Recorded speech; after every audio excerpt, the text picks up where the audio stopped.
Bienvenidos y bienvenidas a un episodio más de Hackea tu Intestino, un podcast con información actualizada y de rigor para ayudar a mejorar de una vez por todas tus digestiones. Este podcast está patrocinado por NPRO, la marca experta en salud intestinal. Si eres profesional de la salud, no dudes en registrarte en su web npro.es para acceder a formaciones personalizadas y a su Instagram npro_salud intestinal. Bienvenidos a este nuevo episodio donde hablaremos sobre la inflamación de bajo grado, uno de los temas que más nos preocupa porque parece ser la pandemia del siglo XXI y está relacionada con multitud de enfermedades crónicas. Sin embargo, existe mucha desinformación y desconocimiento acerca de ella. Hoy tenemos la suerte de tener con nosotros a Pedro Carreras, que es dietista, nutricionista, investigador en la Universidad de Lund, Suecia, y en la Universidad Europea de Madrid. Es cofundador y docente del Centro de Estudios Avanzados en Nutrición, CEAN, y coautor de varias publicaciones científicas en revistas internacionales indexadas, incluyendo una revisión sobre inflamación crónica en Nature Medicine. Bienvenido, Pedro. Muchas gracias, María. Es un placer estar aquí. Bien, pues hay muchas cosas interesantes que sé que nos puedes aportar acerca de la inflamación. La primera pregunta que quisiera hacerte es si nos podrías explicar un poco qué es la inflamación de bajo grado y en qué se diferencia de la típica inflamación aguda que estamos más acostumbrados y conocemos más, ¿no?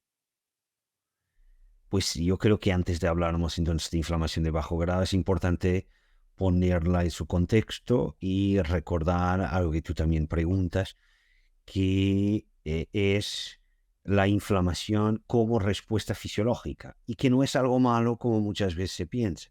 En realidad se trata de un proceso fisiológico totalmente normal, necesario, que se caracteriza por la activación y direccionamiento de varias células, en especial los glóbulos blancos, como respuesta a un factor agresor que puede ser un virus, una bacteria, un agente químico irritante o incluso un trauma como un esguince de tobillo o una cirugía, entre varios ejemplos.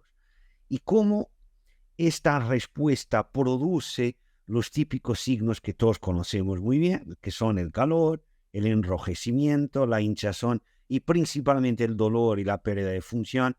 Muchas personas piensan que la inflamación es algo extremadamente negativo, inmediatamente lo que hacen es utilizar una estrategia antiinflamatoria, sea un fármaco, sea el hielo, sea un compuesto bioactivo, sea lo que sea, pero muchas personas piensan inmediatamente si hay un pequeño dolor, porque hubo, por ejemplo, un pequeño trauma, inmediatamente lo que hay que hacer es bloquear la respuesta inflamatoria. Y eso, en mi opinión, no es totalmente correcto, porque en realidad la inflamación es fundamental para la supervivencia y en realidad promueve el proceso de regeneración de los tejidos afectados y permite que volvamos a un estado de homeostasis. Y para quien no sabe exactamente lo que es esto de la homeostasis, imaginar la homeostasis como si fuera una pelota que está parada en una estantería. Y es ahí que queremos que esté, está expuesta en una estantería. Y si algo mueve la pelota, no importa lo que sea, haciéndola rodar o incluso caer, eso indica una desviación de la homeostasis. Entonces, en nuestra analogía, tú tienes que encontrar formas de volver a reubicar, o sea, de reubicar, volver a poner la pelota en su posición original. Y eso es el estado de homeostasis. Y sabemos que una de las formas que tenemos de encontrar ese equilibrio, de restaurar esa homeostasis, es la inflamación. Entonces esto significa que la inflamación como mecanismo fisiológico no es un problema per se. En realidad el problema estaría en no poder llevar a cabo una respuesta inflamatoria. Si nuestros ancestros no hubieran podido activar una respuesta inflamatoria siempre que esa fuese necesaria, probablemente estaríamos todos extintos como especie. No existirían Homo sapiens. Sin embargo, es verdad también que una vez que los objetivos de la inflamación que comenté se cumplan, este proceso debería finalizar. Y a eso se llama resolución de la inflamación. ¿Y por qué debería finalizar? Porque si persiste puede tener muchas consecuencias adversas, llevar a varias alteraciones en diversos sistemas de nuestro cuerpo que puede comprometer la supervivencia, la reproducción y nuestro bienestar y llevar a varias enfermedades degenerativas crónicas. Entonces, en condiciones normales, la inflamación es una respuesta aguda limitada en el tiempo. Ahora, cuando el proceso de resolución de la inflamación no funciona adecuadamente por lo que sea, o existe exposición de forma continua a varios estímulos inflamatorios, sobre los cuales podemos hablar un poquito más adelante del transcurso de nuestra conversación de hoy, la inflamación se podría convertir en crónica, y ahí, cuando hablamos de inflamación crónica, esta puede ser localizada o sistémica y puede ser de alto o de bajo grado. Y en la actualidad se está dando, como tú comentaste muy bien, mucha importancia a este estado inflamatorio que es crónico, que es sistémico, no es local, y que es de bajo grado.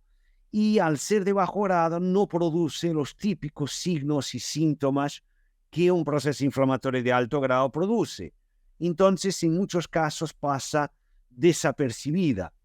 Y esto puede ser un problema, puesto que hoy hay bastante evidencia respaldando la relación entre este estado inflamatorio crónico sistémico de bajo grado y varias enfermedades degenerativas crónicas, como son la diabetes tipo 2, la enfermedad por hígado graso no alcohólico, la enfermedad renal crónica, enfermedades cardiovasculares, varios tipos de cáncer, la osteoporosis, la osteoartritis, e incluso la depresión y enfermedades neurodegenerativas. Y también sabemos que un estado inflamatorio crónico sistémico, mismo que sea de bajo grado, puede alterar negativamente a varios ejes hormonales, puede comprometer el estado nutricional de algunas vitaminas y minerales, y puede también reducir lo que se llama la tolerancia inmunológica, puede comprometer los mecanismos que tenemos de tolerancia inmunológica. ¿Y qué es esto? ¿Y por qué es importante?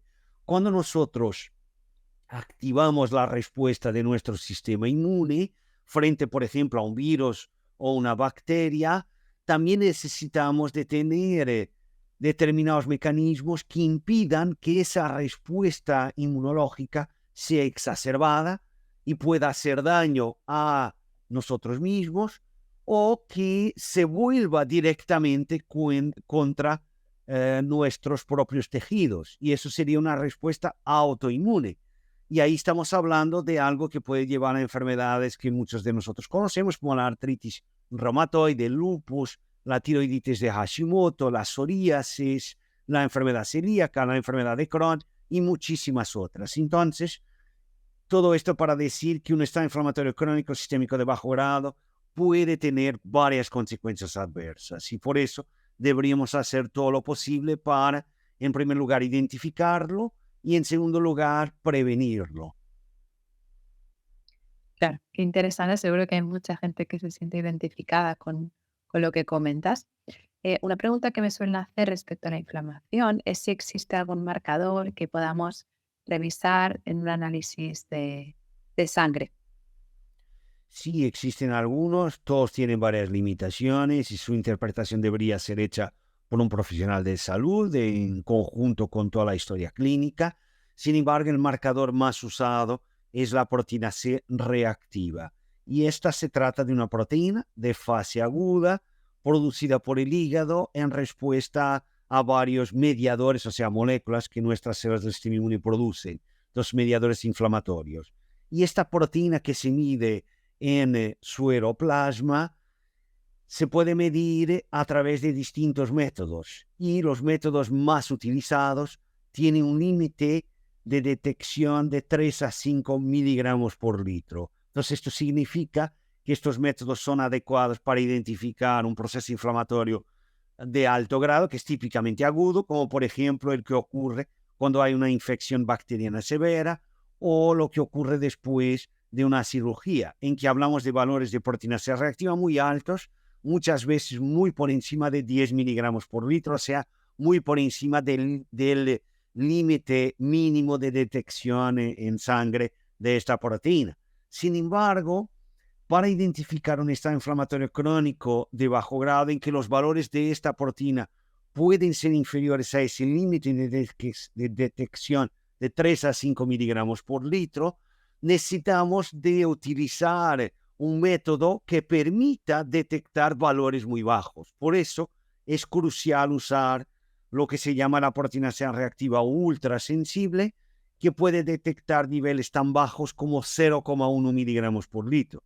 Entonces es importante, cuando el objetivo es saber si tenemos o no un estado inflamatorio de bajo grado, solicitar específicamente este método más sensible al realizar el análisis, ya que valores levemente elevados como 2 miligramos por litro, que están por debajo de aquel límite de detección de los métodos, entre comillas, convencionales que comenté, que es 3 a 5, ya pueden indicar un estado inflamatorio subclínico, que no es detectable entonces con esos métodos. Entonces, lo que deberíamos hacer sería pedir específicamente al laboratorio que nos mida la proteína C reactiva ultrasensible. Claro.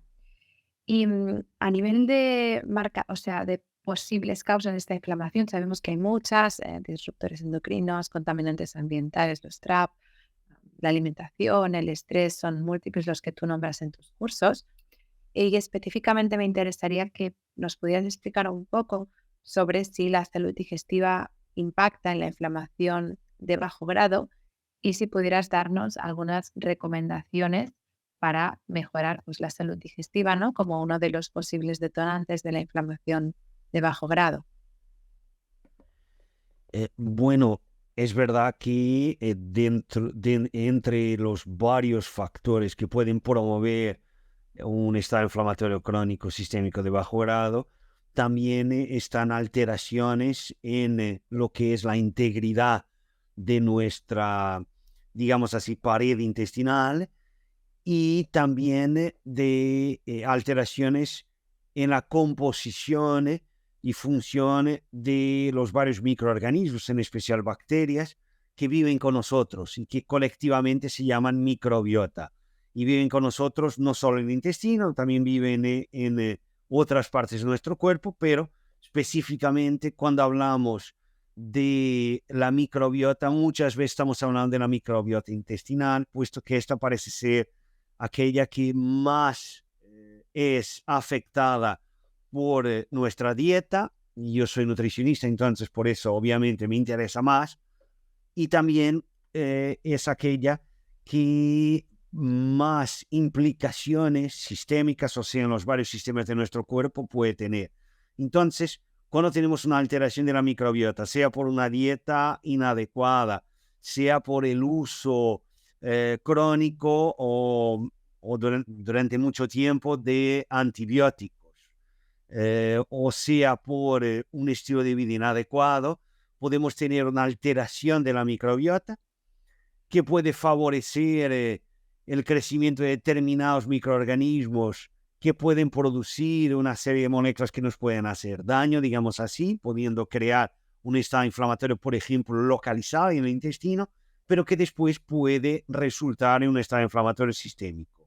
Por otro lado, también existen varios factores como, por ejemplo, antiinflamatorios no esteroides, una excesiva ingesta de alcohol, varios aditivos presentes en alimentos ultraprocesados, además de deficiencias de algunos micronutrientes, o sea, vitaminas y minerales como la vitamina A, como la vitamina D, como el zinc, que pueden favorecer un aumento de la permeabilidad intestinal. Entonces nosotros necesitamos de tener en nuestro intestino una determinada permeabilidad que permita, por ejemplo, que podamos absorber nutrientes a partir de los alimentos que son digeridos y que podamos absorber también agua.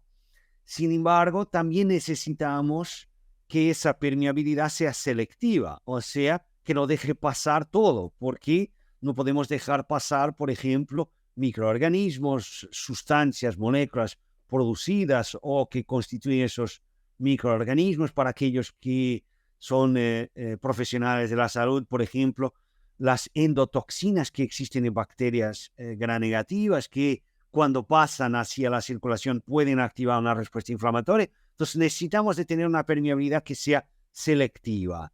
Y sabemos que todos estos factores que comenté y varios otros pueden llevar a un aumento de esa permeabilidad, entonces pueden crear un estado de hiperpermeabilidad intestinal que puede favorecer la translocación de varias moléculas que no deberían pasar desde el intestino y que pueden activar una respuesta inflamatoria por múltiples mecanismos.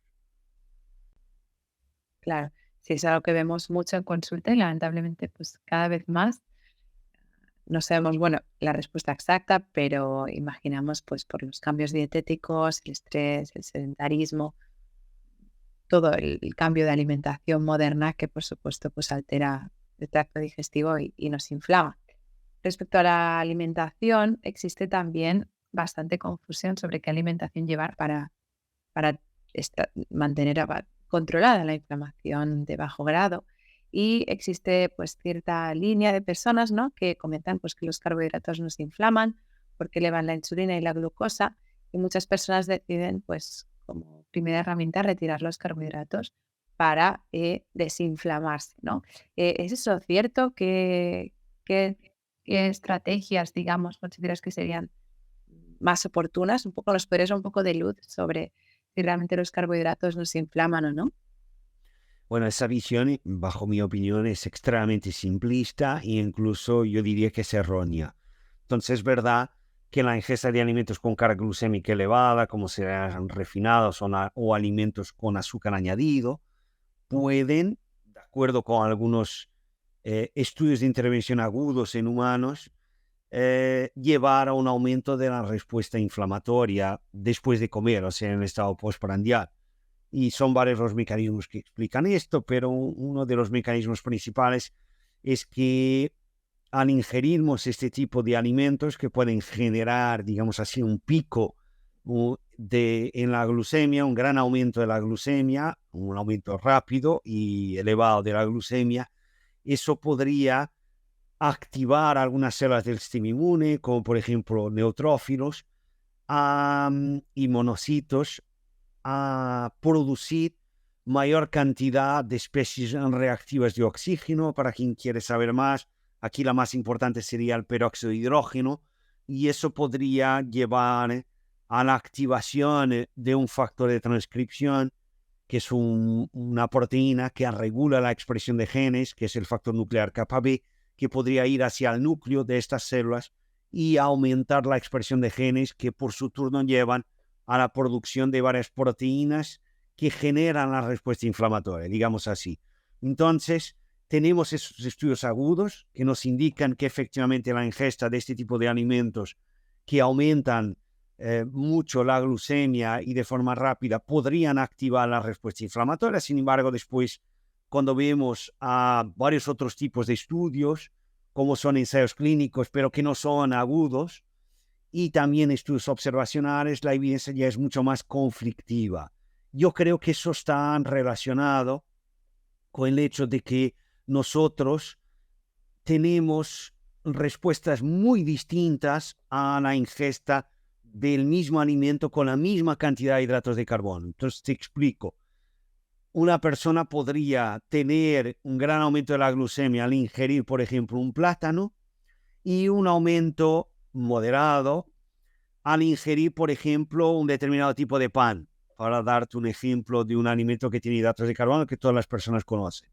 Mientras que otra persona puede tener una respuesta que sea exactamente inversa, o sea, un gran aumento de la glucemia al ingerir un plátano y un aumento, o al revés, perdón, un gran aumento de la glucemia al ingerir un pan y un pequeño aumento al ingerir un plátano. Y efectivamente, eso ya ha sido demostrado.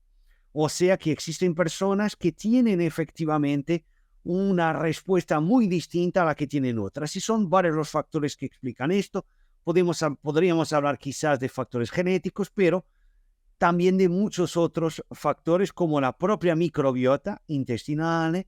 Y además de esto, también el orden de los alimentos. Entonces, por ejemplo, cuando ingerimos una comida que contiene una fuente de proteína, una fuente de hidratos de carbono y, por ejemplo, verduras, si ingerimos las verduras primero, después la fuente de proteína y después la fuente de hidratos de carbono, la respuesta glucémica va a ser mucho menor que si lo hacemos al revés, o sea, primero los hidratos de carbono, después la proteína y después las verduras. La cantidad de fibra soluble también existente en esa comida también determina si la respuesta glucémica va a ser mayor o menor. La cantidad de grasa que esa comida tiene también determina si la respuesta es menor o mayor. La presencia de ácidos orgánicos, como por ejemplo los que están presentes en el vinagre, también puede afectar a la respuesta glucémica. Entonces, ingerir, por ejemplo, pan con vinagre lleva a una menor respuesta glucémica que ingerir pan sin vinagre. Después tenemos el procesamiento y la técnica culinaria utilizada. Por ejemplo, sabemos que una batata al horno induce una respuesta glucémica mayor que una batata cocida, por ejemplo. Sabemos también que el estilo de vida también puede determinar si nuestra respuesta es mayor o menor. Por ejemplo, sabemos que personas que duermen menor número de horas, en el día siguiente a esa noche tiene una reducción significativa de la sensibilidad a la insulina. Entonces, la insulina es muy importante para evitar que tengamos una respuesta glucémica muy alta. Si tenemos una disminución de la sensibilidad de nuestras células a la acción de la insulina, podemos tener una mayor intolerancia a la glucosa. Entonces, en este caso, la respuesta glucémica después de ingerir determinadas comidas puede ser mayor. Por otro lado, sabemos que el ejercicio físico mejora significativamente la sensibilidad a la insulina y disminuye la glucemia postprandial. Entonces, por ejemplo, hacer actividad física después de comer un alimento que contenga hidratos de carbono puede reducir la glucemia postprandial. Todo esto para decirte que nosotros tenemos respuestas muy distintas a los mismos alimentos y en este caso respuestas glucémicas muy distintas. Por eso pensar que todas las personas van a beneficiar de una dieta con restricción de hidratos de carbono es, en mi opinión, totalmente simplista e incluso puede ser erróneo, puede ser inadecuado, porque también es verdad que existen personas y existen estudios también agudos, por ejemplo, como estos que te comenté, incluso más que estos que te comenté, que han demostrado que la ingesta de alimentos con una carga glucémica elevada puede llevar a un aumento de la respuesta inflamatoria después de comer. Existen también estudios demostrando que la ingesta de una comida con mucha grasa o con determinados tipos de grasa también puede aumentar significativamente la respuesta inflamatoria postprandial, o sea, después de comer. Y cuando vemos ensayos clínicos hechos en varios tipos de personas sanas y personas con determinadas enfermedades, tenemos ensayos clínicos donde una dieta baja en hidratos de carbono ha efectivamente tenido varios resultados beneficiosos, en especial en personas con síndrome metabólico y o diabetes tipo 2, y otros en que fue lo contrario. La dieta baja en hidratos de carbono no fue la mejor, incluso fue la peor en algunos estudios comparativos. Entonces, yo creo que lo que hay que hacer es individualizar y por eso no deberíamos caer en estas visiones simplistas con una solución hecha para todo el mundo, que eso, en mi opinión, no existe. Totalmente, esto me recuerda mucho a un estudio que publicabas en una de tus formaciones en el que se consumía una hamburguesa sola, si no recuerdo mal, y otro con un zumo de naranja, ¿no? Y se observaba menores marcadores de inflamación y de glucemia, alteraciones postprandiales. Y claro, es que al final los hidratos, ¿no? Hay que también verlos, sobre todo pues frutas y verduras que vienen acompañados de otros nutrientes que también pueden incluso ayudar a reducir la inflamación, ¿no? Y nos encontramos en consulta muchos pacientes pues, con amenorrea hipotalámica, con trastornos de la alimentación, incluso muchos hombres deportistas que empiezan con estas dietas mal llevadas muchas veces con problemas de libido, fatiga, am, y alteraciones también de la conducta alimentaria, que sin duda pues es importantísimo individualizar, ¿no? Y que la inflamación y todo lo que es pues la regulación de la insulina, etcétera, es un tema muy complejo y que por supuesto pues no podemos aprender en pequeños reels de Instagram, ¿no? Que muchas veces la gente pues cambia sus dietas solo en posts que realmente no dan para explicar y para entender todo esto que tú nos explicas. Finalmente quería preguntarte, por supuesto, pues los cambios de estilo de vida, como has dicho, ¿no? Cambio de alimentación, ejercicio físico y también estrés, ¿no? Que es uno de los mayores detonantes de cortisol y por supuesto que también altera la glucemia igual o incluso más, ¿no? A veces que la alimentación. Si existe algún tipo, pues, de suplementación, por supuesto, después de haber cumplido las bases, ¿no? De cambios de estilo de vida, algún tipo de suplementación que nos podría también ayudar a modular esa inflamación, ya que sabemos que estamos expuestos, ¿no? A cosas que muchas veces no podemos controlar, a esos contaminantes ambientales, a esos pesticidas a veces que están en la comida, el estrés, ¿no? De este estilo de vida moderno tan acelerado y la de esta sociedad de la hora, ¿no? Si es algún suplemento, pues que nos pueda ayudar un poco a modular esos efectos del estrés oxidativo y la inflamación. Pues como tú has comentado y muy bien, María, para una persona que tenga un estado inflamatorio crónico sistémico de bajo grado, yo creo que antes de preocuparse en saber cuáles son los alimentos, nutrientes, compuestos bioactivos, incluso dietas con capacidad de reducir o inducir la resolución de la inflamación, es identificar a los principales promotores de ese estado inflamatorio crónico de bajo grado y actuar ahí. Eso sería lo principal. Entonces hablamos de la contaminación, como tú ya comentaste, del tabaco, del sueño inadecuado, de la disrupción circadiana, por ejemplo, el trabajo por turnos o incluso también el llamado jet lag social, las personas que durante la semana siempre van a dormir a las 10 de la noche y se despiertan a las 6 de la mañana y después el viernes y el sábado se acuestan a las 4 o 5 de la mañana.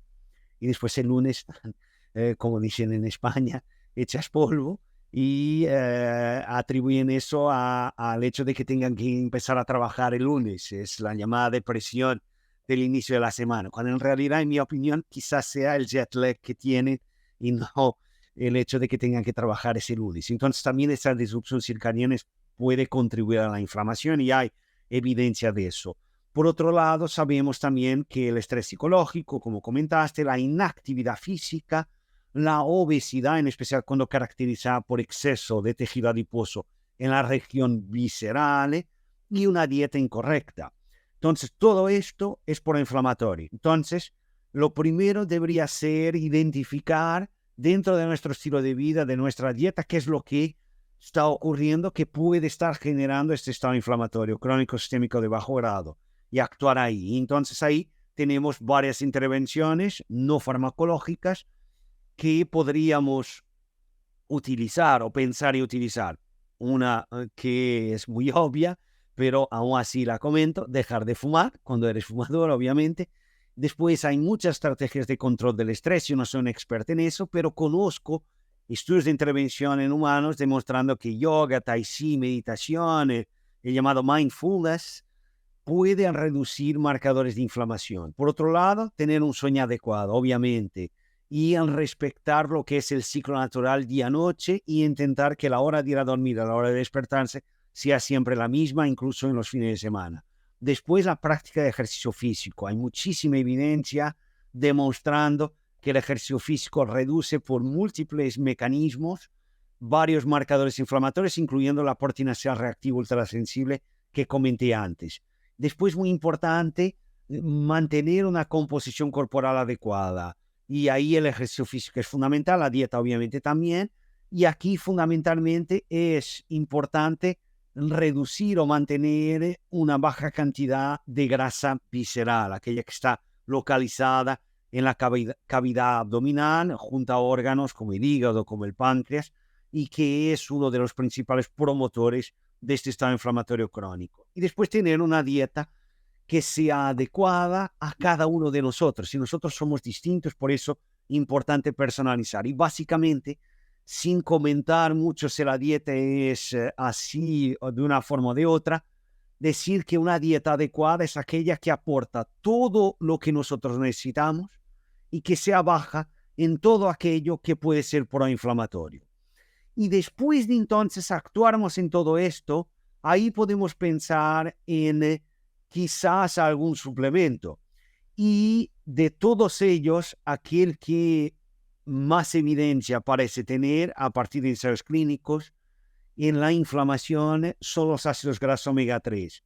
Y estos ya han demostrado reducir varios parámetros analíticos de inflamación, como la proteína C reactiva y otros. Y más importante que esto, mejorar el cuadro clínico de algunas enfermedades inflamatorias crónicas, como la artritis reumatoide. Y podemos encontrar en mayor cantidad estos ácidos grasos en aquellas personas que sean omnívoras, sardina, caballa, salmón, salvaje y jurel. Para aquellas personas que son vegetarianas o veganas, quizás una solución pueda ser un suplemento de omega 3 de origen vegetal, típicamente un aceite de algas que contiene una alta cantidad de un ácido graso omega 3 que es, para mí, por lo que conozco de la literatura científica, el más importante, que es el ácido docosahexaenoico, o sea, DHA. Wow, pues creo que no me queda ninguna pregunta con toda esta explicación tan completa.